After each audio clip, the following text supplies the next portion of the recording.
Welcome back, everybody. We're diving into Ikigai this time. Oh, Ikigai. I love this topic. Yeah, it's such a cool concept. So ever feel like, I don't know, like there's just got to be something more to life Right. than just, you know, work, sleep, eat. Totally. The Japanese have a word for that, Yeah, they do. Ikigai. Ikigai. And we're going to be taking a look at a really cool book Okay. called Ikigai, The Japanese Secret to a Long and Happy Life. Oh, nice. And we're going to see what we can glean from this. Yeah. So what's fascinating to me about Ikigai is that it's more than just like finding your passion. Right. It's this understanding of where you fit in the world. Yeah, and how your unique skills and interests can benefit you and the people around you. Yes. It's not just about you. Yeah. There's more to it. It's a whole philosophy. It is a whole philosophy, yeah. So I think one of the big questions people have is like, how do I actually find this Ikigai? Yeah. Right. How do you actually do it? So the book takes us to Okinawa. Okay. Have you heard of Okinawa? Yeah. Oh. It's an island, right, in Japan. Yes, in Japan. And they're known for living really, really long lives. Yes. A very long time. Yeah, and it's one of those blue zones Oh, yeah, the blue zones. that you hear about, Yeah. like where people are consistently living to 100 or older. Yeah.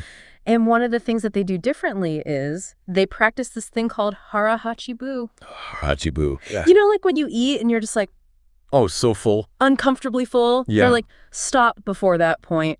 Okay, interesting. Listen to your body. Makes sense, I guess. Yeah. Portion control. I'm definitely like guilty of overeating sometimes. You do. And I wonder if, maybe by being more in tune with my body, I would just feel better overall. Yeah, I think that's a big part of it, right? Just being aware of what your body's telling you. Yeah. Now, the book also shares this really cool story about a 102-year-old karate master Oh, wow. named Sakichi Uehara, and he's still going strong. Wow. So it seems like staying active is also like a really key part of their lifestyle. Yeah, for sure. He's a testament to that, right? Like, you don't have to let age define you. You can keep going. Yeah, definitely. And the book emphasizes staying active throughout your entire life. Absolutely. Yeah, like physically and mentally. Yeah. Well, speaking of staying active, that brings us to another really fascinating concept in the book, flow. Have you ever gotten so lost in what you're doing that you just completely lose track of time? Oh, yeah, totally. That's flow. It's a great feeling. It is. It's that feeling of being totally in the zone. Yeah. Right. And Mihaly Csikszentmihalyi, he's a psychologist, I think I said his name right, I think so, yeah. who researched this really, really thoroughly. He found that flow is this key ingredient to feeling, truly satisfied. Yeah, really fulfilled. Yeah, and the coolest part is you don't have to be like a world-class athlete or a famous artist or anything. Right. Anyone can experience it. Yeah, so the book suggests that you can actually cultivate flow in everyday activities. Oh, okay. Interesting. They call it microflow. Microflow. Okay. But to be honest with you, I struggle to find joy doing the dishes. Sure. Right? How can someone like me apply this concept? That's a great question. I guess the idea is to just find ways to engage with even those mundane tasks a little bit more mindfully. Right. So maybe it's experimenting with different ways of doing the dishes, like trying a new soap or something. Okay. Or listening to music while you do it. Yeah. Or even turning it into a little mindfulness practice. Just really pay attention to what you're doing. I like that. So it's like shifting your perspective and finding ways to be present in even those, seemingly boring moments. Yeah, exactly. Like finding the little things that can make it a little more enjoyable. Yeah. Now, the book also talks about the mind-body connection, Oh, interesting. which I think is something we often overlook. Yeah, for sure. We tend to think of aging as this primarily physical process, Yeah, right. but our mental and emotional well-being plays a huge role as well. Yeah, huge. So taking care of our mind is just as important as taking care of our bodies. Absolutely, yeah. Okay, so the book highlights the importance of keeping your mind active, Right. engaged, Yeah. learning new things, challenging yourself, and interacting with others. Yeah, it's like keeping your brain sharp and active. Now, I know I'm not the only one who feels lonely sometimes. No, not at all. And the book offers this really fascinating perspective on that. It's called Morita therapy. Morita therapy. I haven't heard of that. Yeah. Interesting. So Morita therapy might sound counterintuitive at first, Okay. but think about it this way. How much energy do you spend fighting negative feelings? Oh, yeah. Right. A lot, probably. What if you could redirect that energy towards action instead. Oh, okay. So like not getting stuck in the feeling, but actually doing something about it. Yes, so I see how Morita therapy emphasizes action. Right. But what about the importance of processing our emotions? Yeah, that's a good point. It's not about suppressing your emotions. It's about accepting them without letting them dictate your action. Sure. Okay. So it's like acknowledging that you're feeling a certain way, but choosing to move forward anyway. Okay. Yeah. So Morita therapy encourages you to focus on what you can control, Okay. which is your behavior, Yeah, what do you do? and find purpose and meaning in everyday tasks. Oh, I like that. So instead of getting stuck in that cycle of negative thoughts and feelings, you take action and find purpose in what you're doing. Exactly. It's about shifting that focus from feeling to doing. That makes sense. It's like stop dwelling and start doing. Yeah. Now, that actually reminds me of another concept that's mentioned in the book. Okay. Nikan meditation. I can. All right. So Nikan is all about self-reflection. Okay. And it involves asking yourself 3 really profound questions. Oh, okay. What have I received from blank? Okay. What have I given to blank? Oh, wait. And what troubles and difficulties have I caused blank? And you can fill in the blank with anyone. Okay. A family member, friend, colleague, whoever. Wow. Those are some powerful questions to think about. Yeah, it's like Nikan encourages you to cultivate gratitude, Right. acknowledge your impact on others, and take responsibility for your actions. Yeah. It's like a way to really look at your relationships and see how you show up in them. Yeah. So the book kind of shifts gears a bit here, and they start talking about stress and resilience. Oh, okay. You know how we're always hearing about the negative effects of stress? Oh, yeah, constantly. They explain it in this really interesting way, using the analogy of cave dwellers versus modern humans. Okay. So think about it.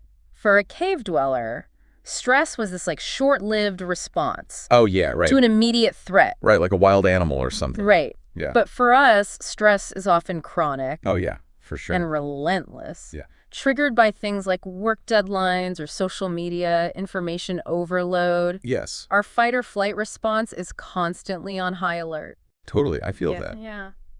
It's like our bodies haven't quite caught up to the demands of modern life. Yeah, it's true. Well- We're not really wired for this. Yeah. So the book introduces mindfulness as a tool for managing stress and building resilience. Okay, that makes sense. I've always struggled with mindfulness. Yeah, me too. It just seems so hard to quiet my mind. Yeah. But the book tells a story about Roberto Alcibar, Okay. who left his high-stress corporate job to become a mindfulness instructor after he had this, health crisis. Oh, wow. And that really resonated with me. Yeah. Like, I wonder if I could incorporate more mindfulness into my life, too. Right. And I think the book offers some techniques for that, right? Yeah, they do. Like meditation and things like that. Yeah. So they mentioned things like meditation, breathing exercises, yoga, body scans, Okay. all as ways to cultivate mindfulness. Yeah, I've heard of those. So it's about training your mind to be more aware of your thoughts Right. and emotions without getting completely swept away by them. Yeah, exactly. Okay, so let's move on to meaning and purpose. The book delves into Viktor Frankl's logotherapy, Logotherapy. which focuses on finding meaning even in suffering. Okay. So Frankl believed that humans have this innate drive to find meaning in life, Right. and that this drive can actually sustain us even in the face of immense hardship. Wow, powerful. And he developed these theories based on his own experiences in Nazi concentration camps Oh, wow. during World War II. Yeah, he went through a lot. Yeah. Yeah. So it's amazing to think that people were able to find this reason to keep going. Yeah. This purpose that transcended their suffering, even in such horrific circumstances. That's incredible. And the book highlights these contrasting viewpoints of existential frustration and existential crisis. Okay.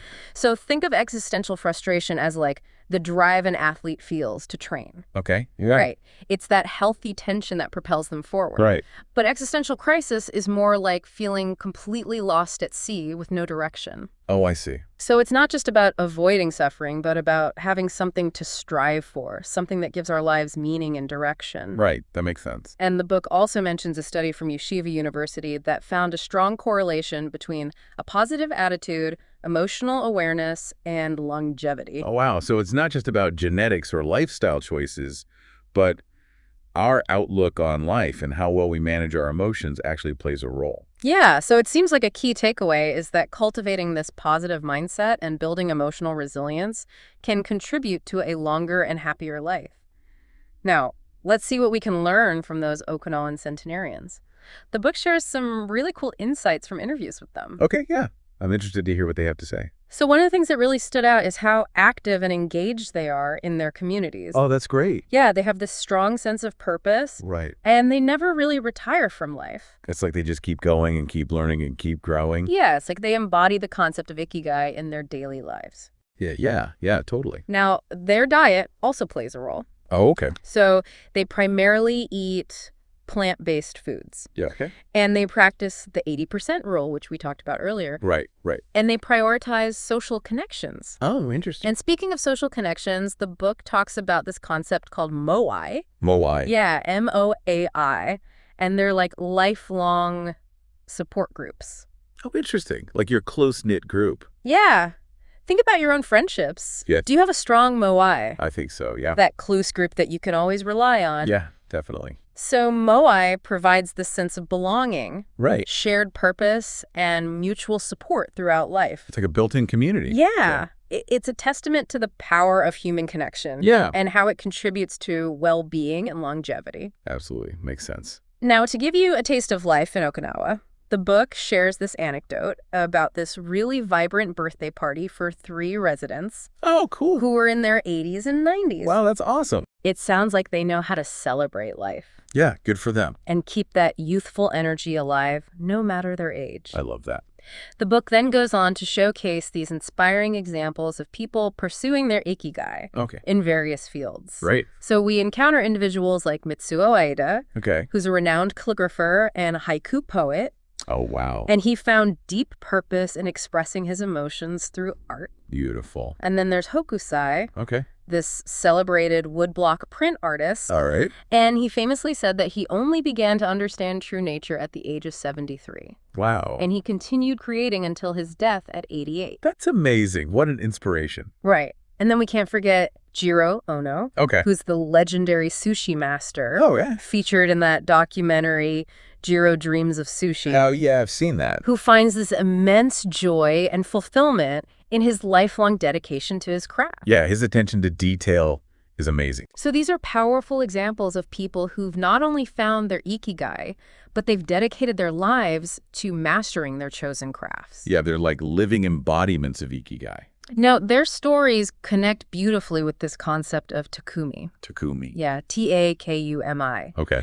Those skilled artisans who embody the spirit of meticulous craftsmanship and lifelong dedication. Okay, so like they're not just skilled, they're dedicated to their craft, they're passionate about it. Yeah, and they exemplify this concept of sophisticated simplicity. Sophisticated simplicity. That sounds kind of like a paradox. Yeah, which is a core element of Japanese aesthetics. Okay. So it sounds like sophisticated simplicity is about finding beauty in imperfection, Oh, okay. embracing minimalism, and focusing on the essence of things. So it's about stripping away the unnecessary and finding beauty in what remains. Exactly. I like that. It's this philosophy that extends beyond art and craftsmanship Okay. and influences their whole approach to life. Now, let's explore the concept of anti-fragility. Anti-fragility. All right. The book introduces this idea as a way of becoming stronger through challenges and adversity. Okay. I think I've heard of that. Like not just bouncing back, but actually getting stronger from tough experiences, right? Yeah, okay. So anti-fragility, as Nassim Nicholas Taleb explains, is about going beyond resilience. Right. Resilience is just like bouncing back, but anti-fragility is like leveling up because of the challenge. Exactly. It's not just about bouncing back from setbacks, but about actually benefiting from them. Right. Like coming out of a difficult situation even stronger than before. Imagine a muscle that grows stronger with each workout. Oh, yeah. Okay, I get it. So it's like challenges are like workouts for your life, for your spirit. Yeah, there are opportunities for growth. I like that. So the book actually offers practical steps for building anti-fragility in our lives. Okay, cool. One key strategy is creating redundancy Redundancies, okay. in income, friendships, and interests. Oh, okay. So it's about having backups, right? Like not putting all your eggs in one basket. Precisely. Makes sense. It's about having these backup systems in place. So if one area of your life takes a hit, you have others to fall back on. Right, like a safety net. Just like diversifying your portfolio, Oh, okay, yeah. you know. Spread the risk. The book suggests thinking about it like investing, Okay. being conservative in some areas while taking calculated risks in others. So finding that balance between stability and growth. Yes. And the third step for building anti-fragility is identifying and eliminating those things that make us fragile. Okay, got it. Like, toxic relationships or bad habits or unhealthy dependencies. Right. The things that hold us back or make us vulnerable. It's about taking a hard look at our lives. Yeah. Honestly assessing what's holding us back or making us vulnerable. It's a process of decluttering. Decluttering. I like that. Not just our physical spaces, but our mental and emotional landscapes as well. So it's like spring cleaning for your life. Exactly. So to recap, building anti-fragility is about creating redundancies, Right. taking calculated risks, Yes. and eliminating those sources of fragility in our lives. Okay. It's about adopting a mindset that embraces challenges as opportunities for growth and transformation. Yeah. Turning those obstacles into opportunities. I like that. Well, we've covered a lot of ground in this first part of our deep dive. We have. We explored the core concept of Ikigai, Right. learned about the wisdom of Okinawan centenarians, Yes. unpacked the science of flow, Yes. examined the mind-body connection, Yeah. and even touched upon the principles of anti-fragility. Yeah, it's amazing how all these concepts connect, right? Yes, and the best part is that the book distills all this wisdom into 10 actionable rules. Oh, cool. 10 rules for a longer, happier life. I'm in. For living a longer, happier, and more purposeful life. I love it. It's like a roadmap to Ikigai. Perfect. So that's a great lead into our next part. We're going to dive into those 10 rules Can't wait. and see how we can apply them to our own lives. So stay tuned. I'm ready. All right, so welcome back to our deep dive into Ikigai. Last time, we explored the core concept of Ikigai and some other really interesting ideas like hara hachibu, microflow, and Morita therapy. But now, let's take a look at those 10 rules. 10 rules, huh? For living a more Ikigai-inspired life. Exactly, that the book lays out. Okay. And it's important to remember these are more like gentle guidelines, nudges in the right direction. Right, not strict rules. Yeah. Invitations. More like suggestions, yeah. Yeah, invitations to live a more fulfilling life. Okay, I like that. So let's jump right in. Rule number 1 is stay active, never retire. Okay. This seems to echo what we were talking about earlier with those Okinawan centenarians Right. who never really seem to retire. They just keep going, yeah. It's about finding purpose and staying engaged throughout your life. Yeah, so it's like constantly evolving, not just clocking in and out of a job. Right. Lifelong learning, growth, and contribution. Yeah, exactly. Okay, what about rule number 2? All right. Take it slow. Ooh, I like that one. I think we could all use a little more of that in our lives, right? For sure. Yeah. It's so easy to get caught up in the rush of everything, But yeah, I think this rule reminds us to slow down, savor the little moments, Yeah. appreciate the journey, not just the destination. I can definitely relate to that. Me too, constantly. I'm always rushing from one thing to the next. Yeah. Maybe I need to make a more conscious effort to slow down. Yeah, me too. Be more present. All right, rule number 3, don't fill your stomach. Okay, so this goes back to that hara-hachi-bu concept, right? Exactly. Eating until you're 80% full. It's about mindful eating, tuning into your body's cues and stopping before you feel stuffed. Yeah, that makes a lot of sense. I know I always feel so much better when I don't overeat, I know, me too. like physically and mentally. It's like you feel sluggish, uncomfortable. Yeah. And this is just a reminder to be more mindful. Right. Appreciate the food that you're eating. Yeah. And it's not about deprivation. Right. It's about savoring each bite and enjoying the experience of eating. Rule number 4 is surround yourself with good friends. That one seems pretty straightforward. It does, right. But yeah, I think it's easy to forget how important that is. We can take our relationships for granted, Yeah, totally. but having strong social connections is really crucial It is. for our well-being. Absolutely.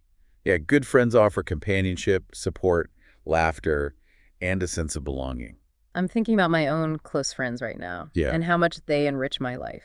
Yeah, same here. They're the people that I can always count on. Exactly. Your chosen family, your moai. Exactly. Yeah. Rule number 5 is get in shape for your next birthday. Okay. So taking care of our physical health, Yeah. Staying active. Finding ways to move your body, stay active, Right. whether that's going for walks, dancing, playing sports. Whatever brings you joy. Yeah.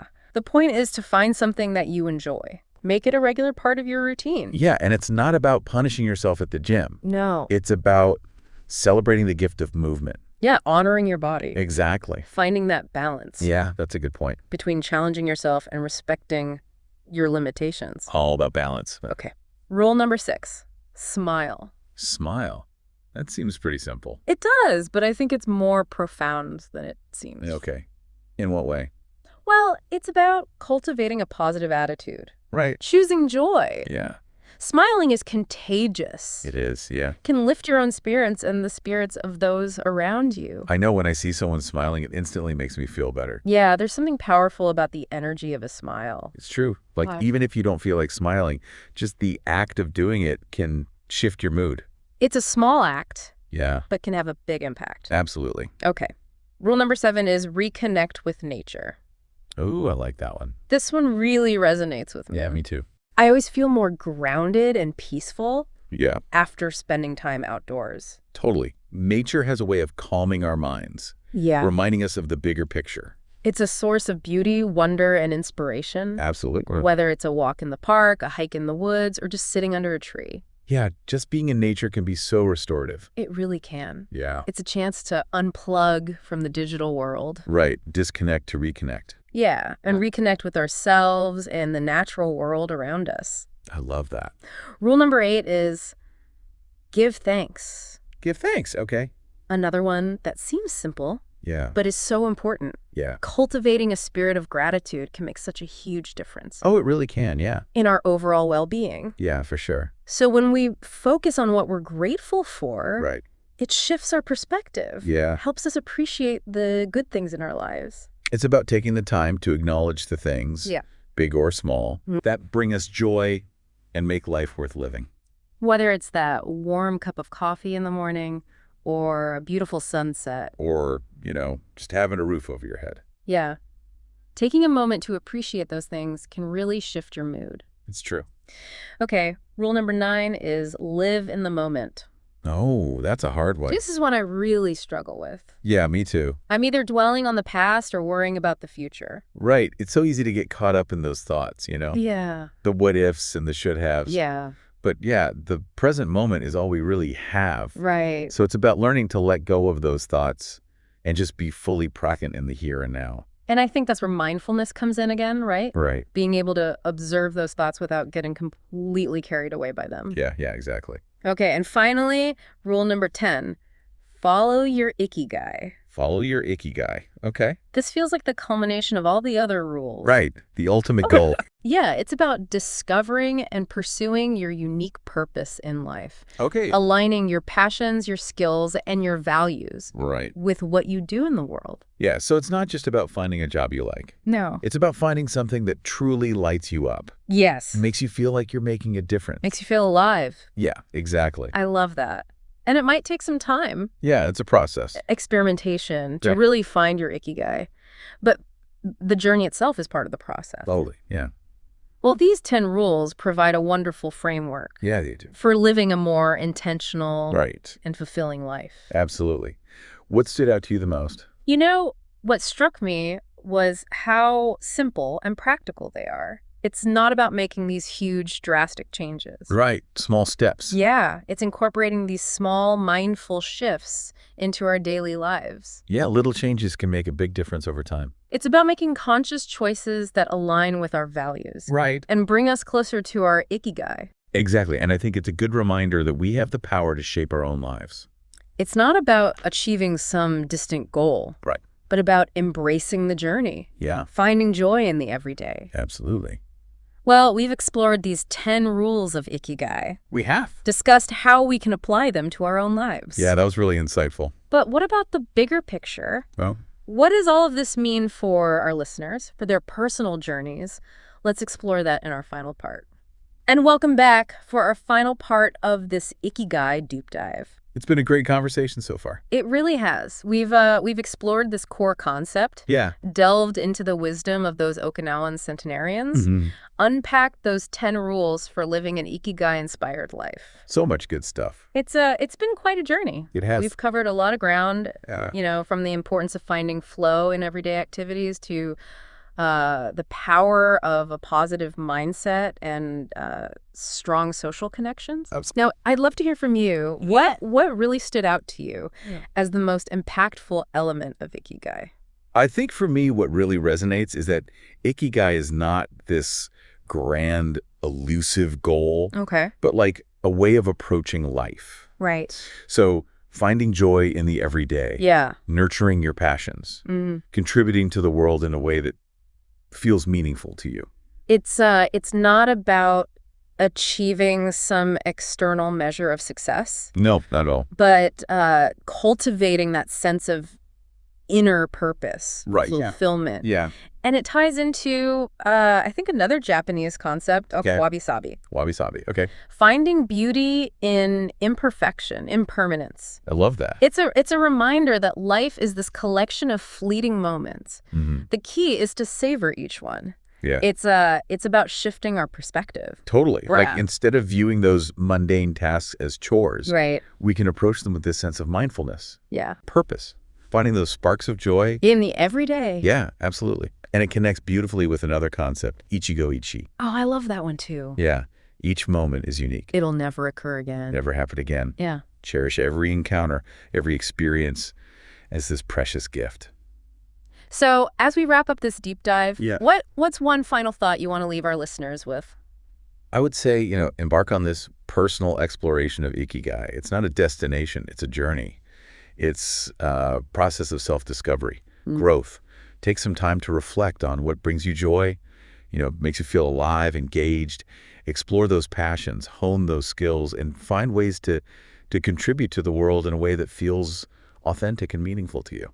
Beautiful. That's a beautiful invitation. And remember, it's not about having all the answers Right. away. It's okay not to know. It's about taking that first step, Yeah. experimenting, allowing your Ikigai to unfold organically Yes. over time. Trust the process. Embrace the journey, and may you find your own unique path to a long, happy, and purposeful life. Couldn't have said it better myself. Thanks for joining us on this deep dive into Ikigai. We hope you've gained some valuable insights and feel inspired to embark on your own Ikigai journey. Until next time, keep exploring, keep learning, and keep seeking out those moments that make you feel truly alive.